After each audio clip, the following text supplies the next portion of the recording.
Olá pessoal, me chamo Gabriel Sevilha e estou aqui no quadro Perguntas e Respostas, novamente com o nosso chanceler da Jarfel Saara, Sr. Francisco Aguilar, para fazer a sua pergunta aqui no nosso canal. Obrigado, tudo bem, Sr. Francisco? Estamos aqui, vamos tentar solucionar as dúvidas dos nossos parceiros, nossos amigos, pessoas que acompanham nossas lives, né, ao vivo, né? Isso mesmo. E como não dá para responder na hora, né, Gabriel? Então o que a gente fez? Agora nós criamos esse canal de resposta, né? E vamos passar a responder a todos que estiveram presentes, né?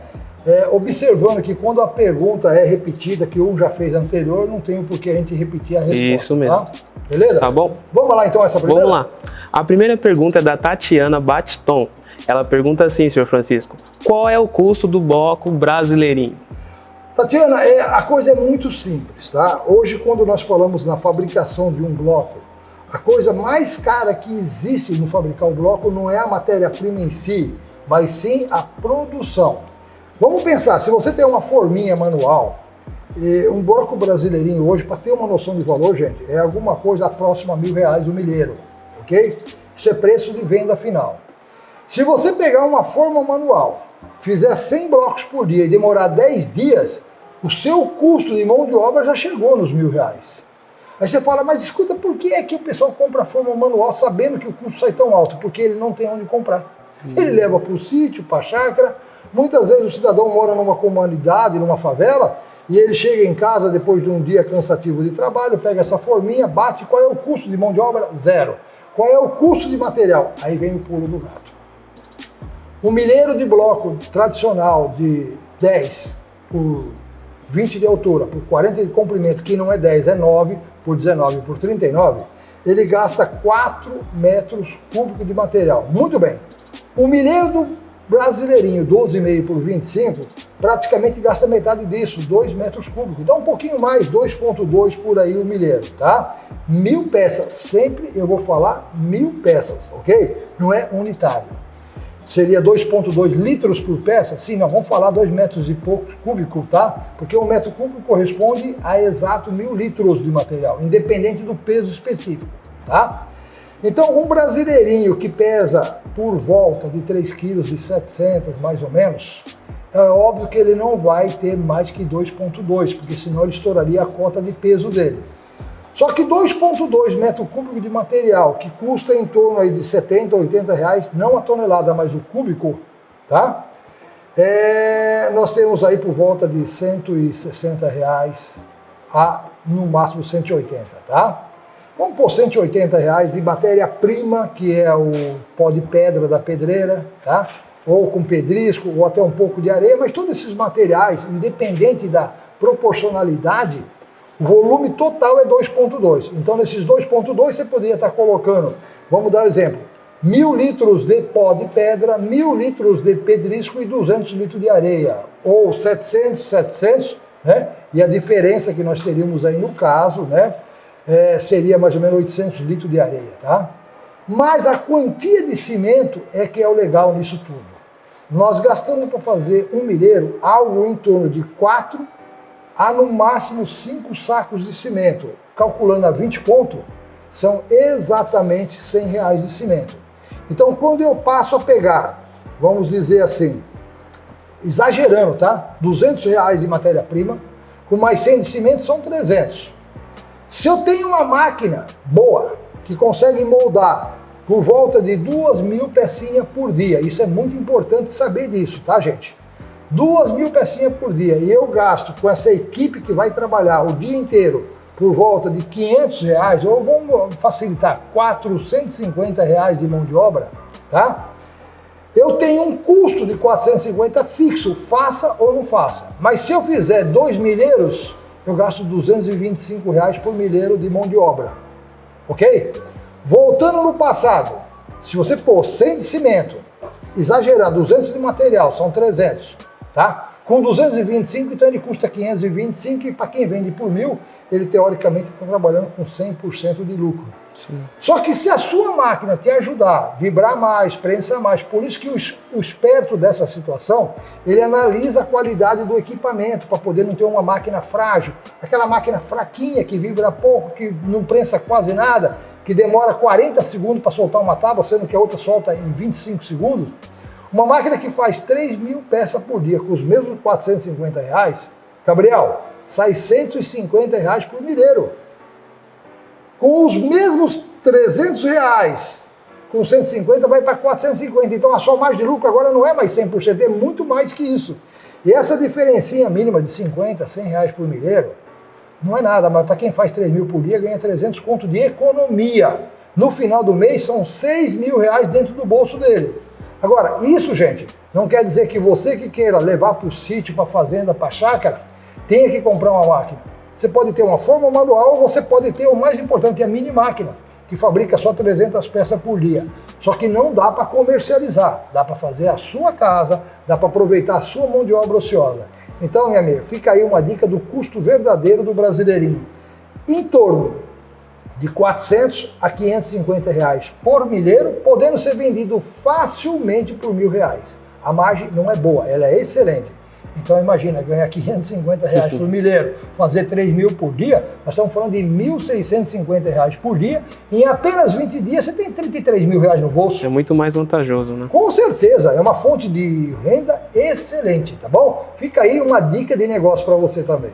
Vamos Tatiana, lá? muito obrigado pela sua participação. E a próxima pergunta, seu Francisco, é do Leonardo Léo, na qual ele pergunta assim: a matéria-prima é fácil de encontrar? Ô Leonardo, a matéria-prima você está voltado aí ao brasileirinho, correto? Isso. Pensando o que é pedra, o que é pedrisco, o que é pó de pedra, o que é areia, o que é material chamado cimento, que é o da liga, é um material que tem abundância no mercado, em todos os municípios existe. Em alguns casos a pedreira está um pouco mais distante, o cidadão começa a se dedicar um pouco mais na proporção de areia, mas esse material não tem dificuldade nenhuma de ser localizado, tá? E fica aí uma dica de negócio. Passe o seu problema, o que você tem disponível. Muita gente, olha, a minha pedreira está a 100 km de distância. Quanto custa para ir buscar? X. E a areia está mais próxima. Vai gastar um pouco mais de cimento? Vou usar uma liga no lugar do pó de pedra, chamado filito? Pode. Eu tenho opções de um bom negócio para você. O que eu quero é assessorar. De acordo com a sua realidade, com a sua necessidade, entre em contato comigo no privado, tá? É o meu telefone pessoal, que é o WhatsApp, né? É o número 11 999760061. Me passa a sua realidade e nós vamos com certeza te dar toda uma assessoria, não é isso? Sim. Bom, vamos lá então. Obrigado, Leonardo, pela sua participação. A próxima pergunta, seu Francisco, é do Valdemiro Monteiro. Ele pergunta assim: o bloco ou tijolo de filito tem a mesma resistência do convencional?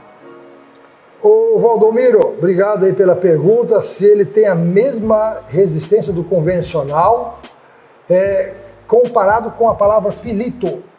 A ideia é que o filito é uma alternativa para aquele que não tem liga.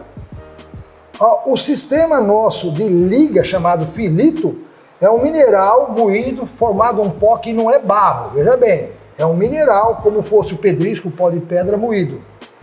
E ele é uma alternativa para quando você tem um material deficitário com relação à liga. Vamos dar um exemplo que você fosse fabricar um brasileirinho só usando pedrisco e areia. Pedrisco não dá liga, a areia também não dá liga. E cadê a liga? A liga na pedreira está no pó de pedra, mas se você não tem o pó de pedra, você pode colocar esse mineral conhecido como filito, que é uma alternativa dentro de uma proporção que eu tenho que analisar o que já tem de liga nesse material, tá? Quando não existia o filito, só para você saber, no desespero, o pessoal do Norte e Nordeste jogava lá umas conchadas de terra no meio. Sabe o que acontecia? Ficava fraco.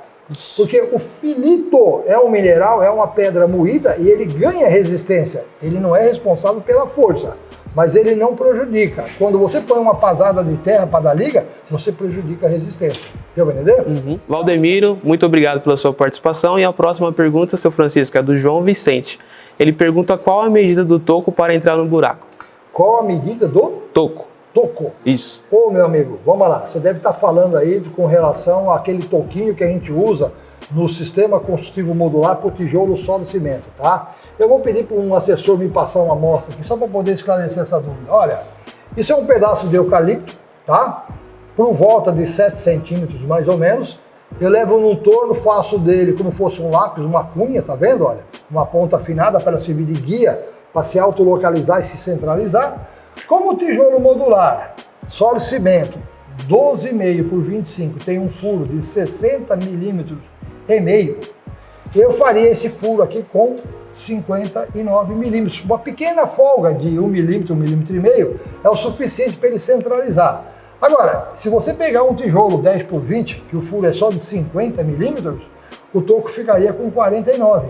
Certo. E se você pegar o 15 por 30, onde tradicionalmente a gente coloca um furo de 90 milímetros, eu colocaria de 89.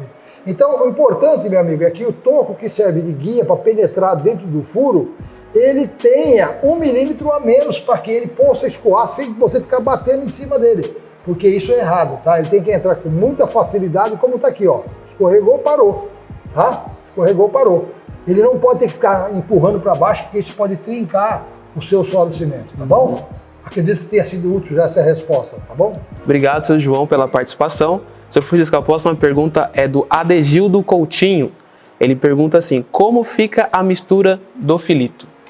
Olha, a mistura do filito, na verdade, é uma pergunta boa, João.